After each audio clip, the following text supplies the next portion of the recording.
Siamo in Trentino Alto Adige, in Val di Non. Il lago di Tovel è un lago alpino situato nella Val di Tovel sul territorio del comune di Ville d'Anaunia, in Val di Non.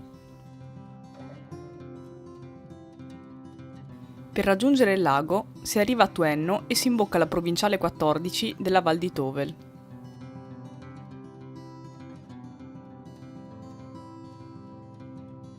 Si trova all'interno del Parco Naturale Damello Brenta ad un'altitudine di 1178 metri sul livello del mare.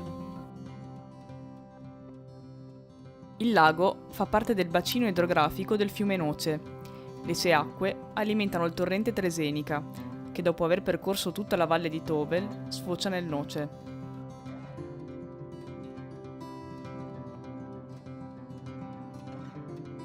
È il lago naturale più grande in Val di Non e in tutto il territorio del Parco Naturale Damello Brenta.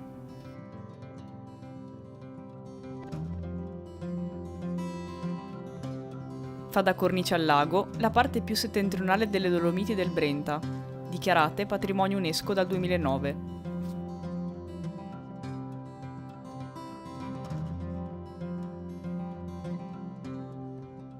Il lago di Tovel è anche detto Lago degli Orsi per la presenza di alcuni orsi bruni nella valle e Lago Rosso perché fino al 1964, per l'azione di una particolare alga, le sue acque si tingevano di rosso. Il lago è conosciuto soprattutto per questo strano fenomeno che avveniva in seguito alla fioritura dell'alga Tovellia sanguinea. L'arrossamento delle sue acque si verificava in estate durante i mesi più caldi.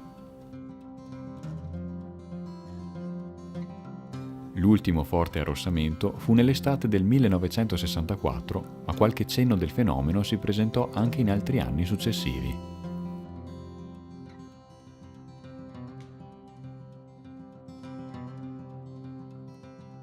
Il sentiero che fa il giro intorno al lago di Tovel è adatto a tutti.